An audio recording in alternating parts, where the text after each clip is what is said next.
ಇವತ್ತಿನ ವಿಡಿಯೋದಲ್ಲಿ ನಾನು ಕುರ್ತಿ ಸ್ಟಿಚಿಂಗ್ ಮಾಡೋದು ಹೇಗೆ ಅಂತ ತೋರಿಸ್ತೀನಿ. ಫಸ್ಟ್ ಲೈನಿಂಗ್ನ ಕೆಳಗೆ ಹಾಕೋಬೇಕು. ಆಮೇಲೆ ಇದು ಡಿಸೈನ್ ಇರುತ್ತಲ್ಲ ಇದನ್ನ ಉಲ್ಟಾಗಿ ಹಾಕೋಬೇಕು. ಇವಾಗೆಲ್ಲ ಪಿನ್ ಮಾಡ್ಕೊಂಡಿದ್ದೀನಿ. ಆಮೇಲೆ ಈ ಡಿಸೈನಿಂದ 1/4 ಇಂಚ್ ಅಂತರದಲ್ಲಿ ಒಳಗಡೆ ಒಂದು ಸರ್ಕಲ್ ಆಗಿ ಲೈನ್ ಹಾಕ್ಕೊಂಡಿದ್ದೀನಿ. ಈ ಲೈನ್ ಮೇಲೆನ ಸ್ಟಿಚ್ ಹಾಕಬೇಕು. ಇವಾಗ ನಾನು ಹಾಕ್ತೀನಿ.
ಇವಾಗ ನೆಕ್ ಫಿನಿಶಿಂಗ್ ಆಗಿದೆ. ಎಲ್ಲ ಸುತ್ತಲೂ ಪಿನ್ ಮಾಡ್ಕೊಂಡಿದ್ದೀನಿ. ಎಡ್ಜಿಗೆ ಒಂದೊಂದು ಹೊಲಿಗೆ ಹಾಕೋಬೇಕು.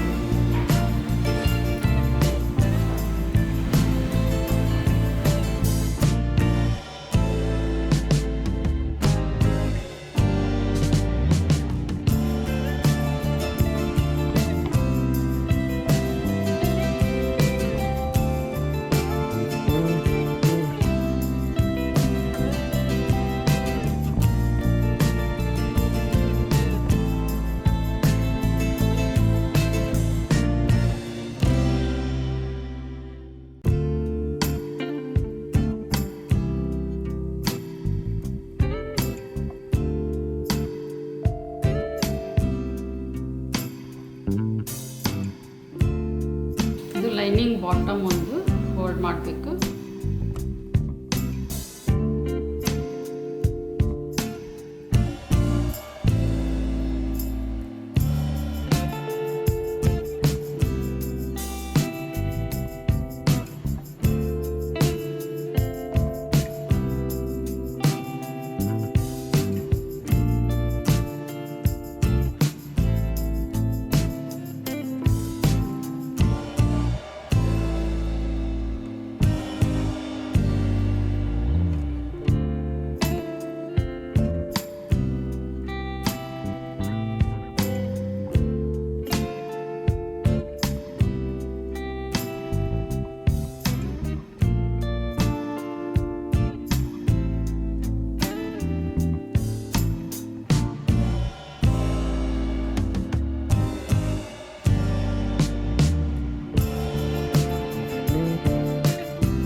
ಫ್ರೆಂಡ್ಸ್, ಇವಾಗೆಲ್ಲ ಲೈನಿಂಗು ಮೇನ್ ಬಟ್ಟೆ ಎಲ್ಲ ಜಾಯಿನ್ ಆಗಿದೆ.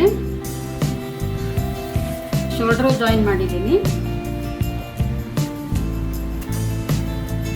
ಇವಾಗ ಸ್ಲೀವ್ ಜಾಯಿನ್ ಮಾಡಬೇಕು. ಸ್ಲೀವ್ ಆಲ್ರೆಡಿ ನಾನು ರೆಡಿ ಮಾಡಿ ಇಟ್ಕೊಂಡಿದ್ದೀನಿ. ಲೇಸ್ ಹಾಕಿ ಹೀಗೆ ಫ್ರಂಟು ಬ್ಯಾಕು ಅದನ್ನು ನೋಡಿಕೊಂಡು ಸ್ಲೀವ್ನು ಜಾಯಿನ್ ಮಾಡಬೇಕು. ಇಲ್ಲಿ ಬ್ಯಾಕು ಫ್ರಂಟು ಹೀಗಿದೆ ನೋಡಿ, ಈ ಥರ.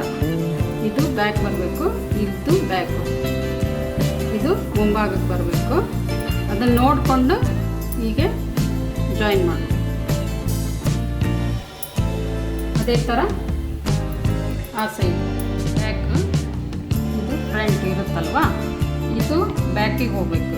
ಇದು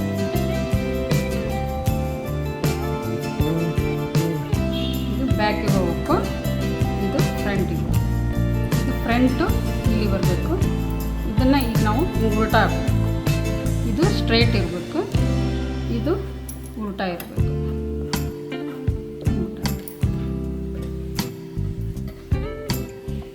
ಈಗ ಇಲ್ಲಿ ಕಚ್ಚಿದೆಯಲ್ಲ, ಕಚ್ಚು ಇಲ್ಲಿಗೆ.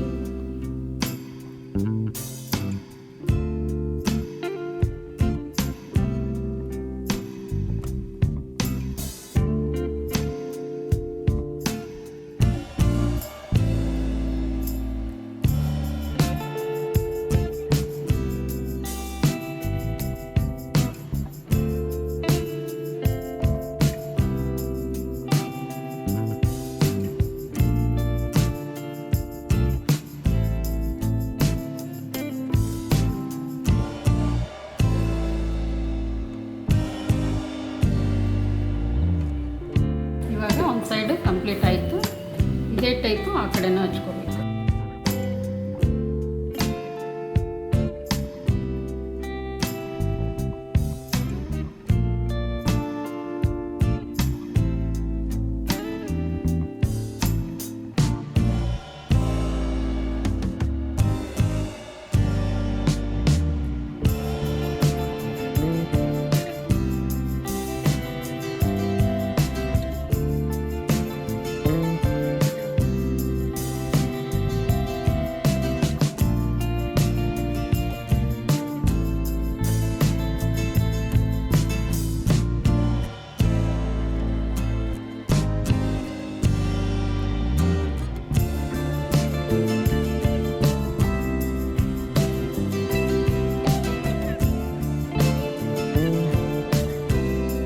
ಇವಾಗ ಫಿಟ್ಟಿಂಗ್ ಹಿಡಿತಾ ಇದ್ದೀನಿ. ಇದರಿಂದ ಚೆಸ್ಟು ಇದು 44, ಚೆಸ್ಟು 44 ಅಂತಂದರೆ ಇಲ್ಲ 22 ಬರಬೇಕು. ಈ ಕಾರ್ನರಿಂದ ಇಲ್ಲಿವರೆಗೂ 26 ಇದೆ.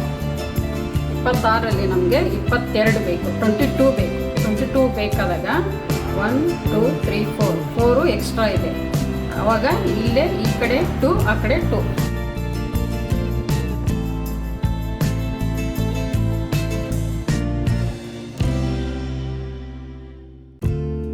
ಆಮೇಲೆ ಓಪನ್ನು 10 ಇಟ್ಟಿದ್ದೀವಿ. 10 ಕಡೆ 1 ಇಂಚ್ ಒಳಗಡೆ ತಗೋಬೇಕು.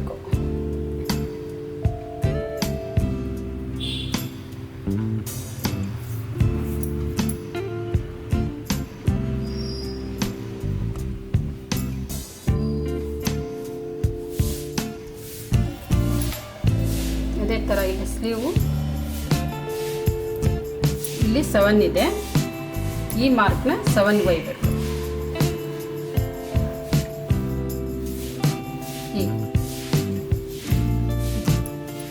ಇವಾಗ ಇಲ್ಲಿಂದ ಬಂದು ಇಲ್ಲಿಂದ ಸ್ಟ್ರೇಟಾಗಿ ಬಂದು ಇಲ್ಲಿ ಸ್ಟಾಪ್ ಕೊಡಬೇಕು. ಸ್ಟಾಪ್ ಕೊಟ್ಟು ರಿಟರ್ನ್ ಹೀಗೆ ಇನ್ನೊಂದು ಸ್ಟಿಚ್ ಈ ಥರ ಇದೇ ಟೈಪು ಆ ಸೈಡು ಮಾಡಬೇಕು.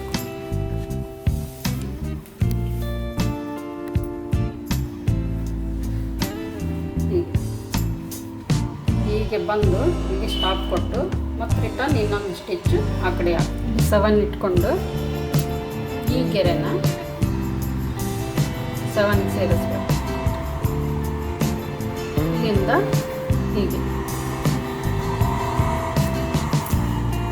ಹೀಗೆ ಒಳಗಡೆ ಲೈನಿಂದ ಬಂದು ಇಲ್ಲಿ ಸ್ಟಾಪ್ ಕೊಡಬೇಕು. ಸ್ಟಾಪ್ ಕೊಟ್ಟು ರಿಟರ್ನ್ ಇದ್ರ ಮೇಲೆ 1 ಇಂಚ್ ಬಂದು ಮತ್ತು ಪಕ್ಕಕ್ಕೆ ಇನ್ನೊಂದು ಗೆರೆ ಹಾಕಬೇಕು. ಈ ಗೆರೆ ಮೇಲೆ ಸ್ಟಿಚ್ ಬರಬೇಕು. ಇದನ್ನು ನಾನು ಇವಾಗ ಹೊಲಿತೇನೆ.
ಆಗಿದೆ.